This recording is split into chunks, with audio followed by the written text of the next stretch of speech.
नमस्कार. मी डॉक्टर भावना श्रीपती पोळ, के कला वाणिज्य विज्ञान आणि संगणक विज्ञान महाविद्यालय, भाऊसाहेब नगर, पिंपळस रामाचे या महाविद्यालयामध्ये सहाय्यक प्राध्यापक म्हणून कार्यरत आहे. आज आपण या तासामध्ये सातवाहन वंश, त्या काळातील राजकीय व्यवस्था, प्रशासन आणि अर्थव्यवस्था आणि संस्कृती याविषयी चर्चा करणार आहोत. मौर्याचे दक्षिणेतील आणि मध्य भारतातील महत्त्वाचे उत्तराधिकारी सातवाहन राजे होते. पुराणांमध्ये सातवाहनांचा उल्लेख आंध्र म्हणून येतो, सातवाहन म्हणून येत नाही.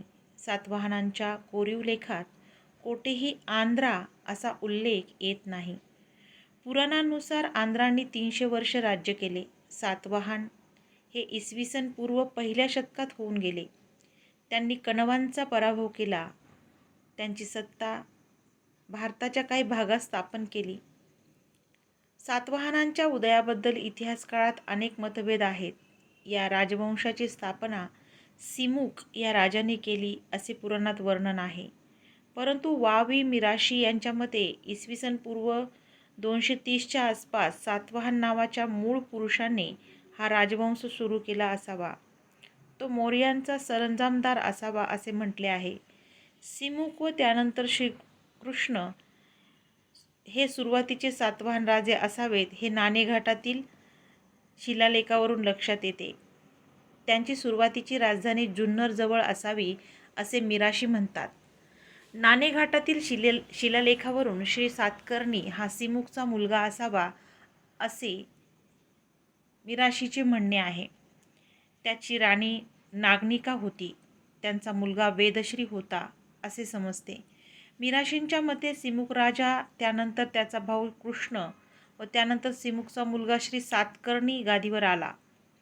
नाणेघाटातील कोरीव लेख व मूर्ती लेखावरून श्री सातवाहन, त्यांची पत्नी नागनिका यांना वेदश्री, भायल, हकुश्री आणि कुमार सातवाहन असे पुत्र होते. श्री सातकर्णीनंतर वेदश्री, त्यानंतर शक्तिश्री किंवा हुकश्री ही सातकर्णींची मुले गादीवर आली. सातवाहन हे कुलनाम मागे पडून सातकर्णी कुलनाम झाले. सातकर्णीने पुष्यमित्र शुंगाच्या विदिशा येथील राजधानीवर हल्ला केला होता. हे श्री सातकर्णीचा मुकादम वशिष्ठ पुत्र आनंद याने सांचीच्या स्तूपाच्या तोरणावर आपण श्री सातकर्णीचे आवेशनिक आहोत असे कोरले आहे. यावरून समजते त्यामुळे या राजाने शुंगाच्या विदिशेच्या जवळचा मुख्य भाग ताब्यात ठेवला होता असे दिसते. यावरून शुंगाची सत्ता खिळखिळीत झाली व कणवांच्या सत्तेचा उदय झाला होता. सातवाहनानंतरच्या राज्यांमध्ये सातकर्णे, दुसरा मेघास्वती, हाल अशी नावे येतात असे अनुमान काढता येते. सातकर्णीच्या काळात हार्वे यांनी विदर्भावर आक्रमण केले, परंतु त्याने ते परतवून लावले.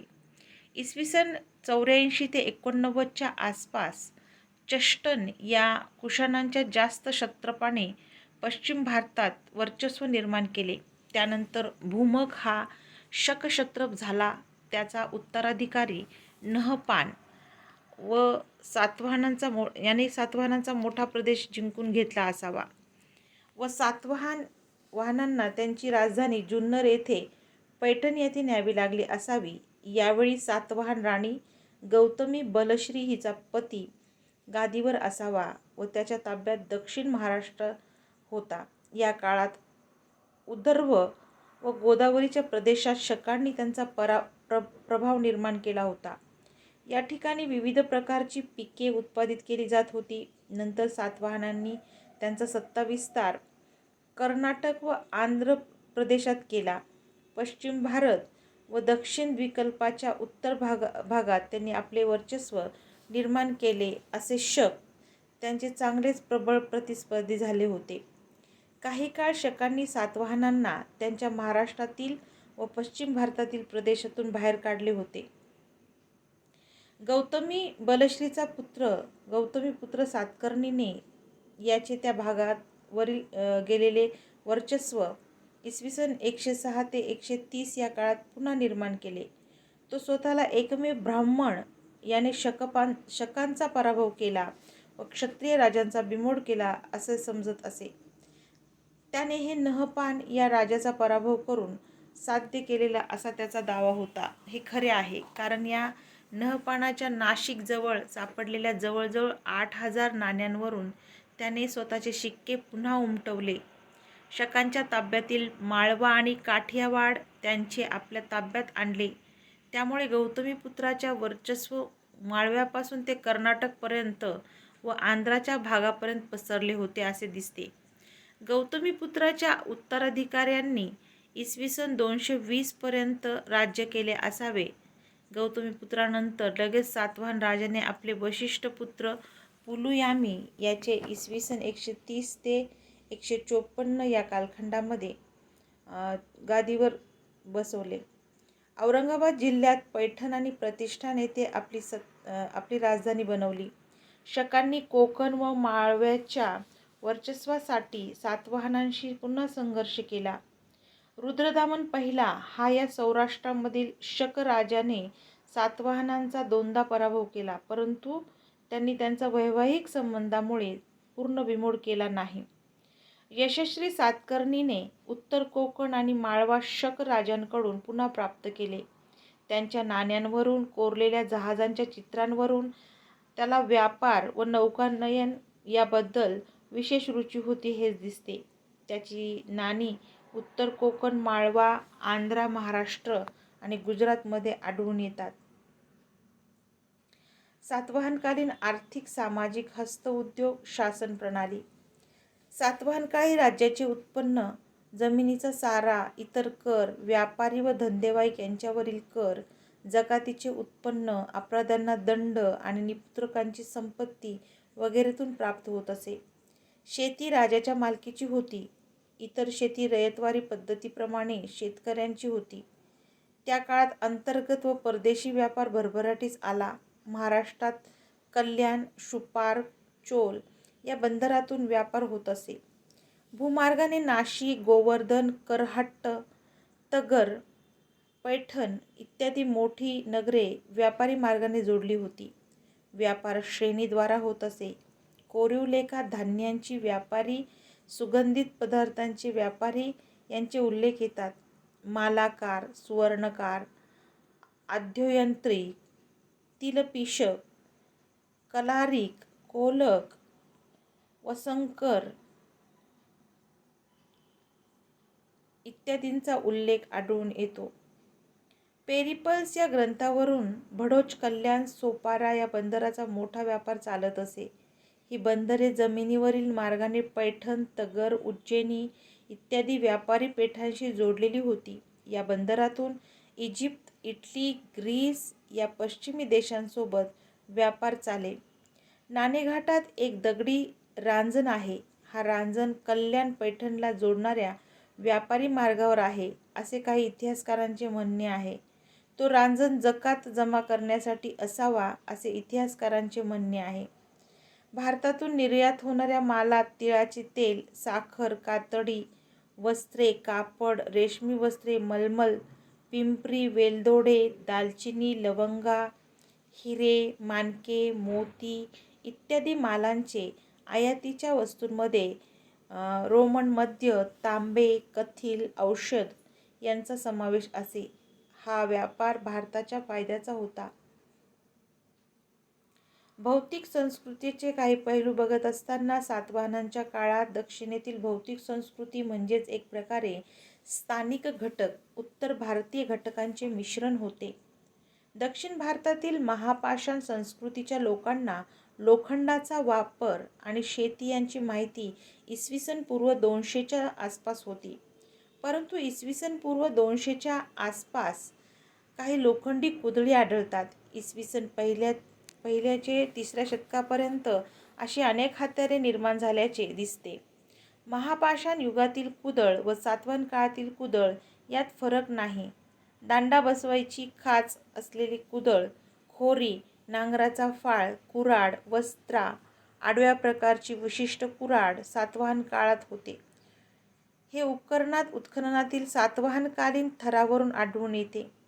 खंजीर आणि खात्याचे व टोकदार केलेल्या बाणांची टोके देखील उत्खननात आढळून आली आहेत.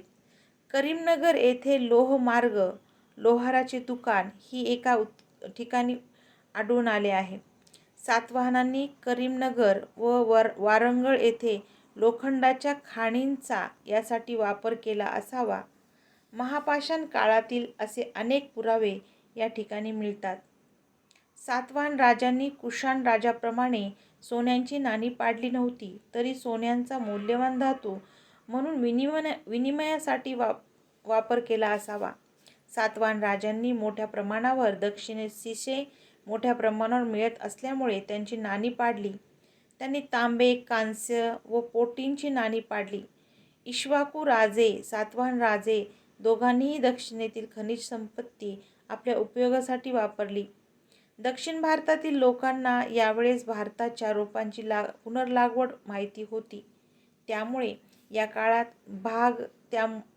काळात कृष्णा गोदावरीच्या दुआबात तांदळाचे पीक मोठ्या प्रमाणावर घेतले जात होते. या काळात दक्षिणेत कपाशीचे उत्पादन होत होते. परकीय साधनांतून तशी पुष्टी मिळते. त्यामुळे या काळात फार प्रगत असे ग्रामीण अर्थशास्त्र विकसित झाले होते असे दिसते. प्लिनीच्या नोंदीनुसार आंध्रच्या राजाकडे 1,52,000 घोडदळ व 1,000 हत्ती होते असा उल्लेख आला होता.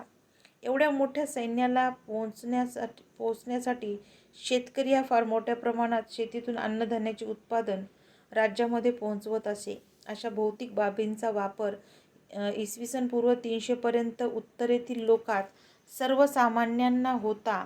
हा वापर दक्षिणेत दुसऱ्या शतकानंतर सुरू झाला असावा. इसवी सन पूर्व 200 ते इसवी सन 200 पर्यंत, इसवी सन पूर्व 200 ते इसवी सन 300 या काळात करीमनगर जिल्ह्यात भाजलेल्या पक्क्या विटांचा तसेच त्या सच्छिद्र खडबडीत कौलांचा छतासाठी वापर केल्याचे दिसून येते. यामुळे वास्तू बऱ्याच काळ तग धरून राहत असतील.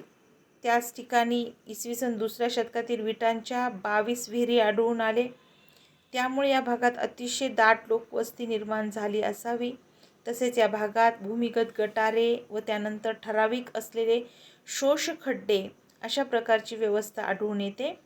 कृष्णा गोदावरी संरक्षक भिंती किंवा तटबंदी असलेली 30 मध्यम शहरे व अनेक लहान खेडी या काळात होती असे वर्णन प्लिनीने केले आहे. इसवी सन दुसऱ्या व तिसऱ्या शतकात अनेक शहरे या भागात होती हे उत्खनन व कोरीव लेखातून समजते.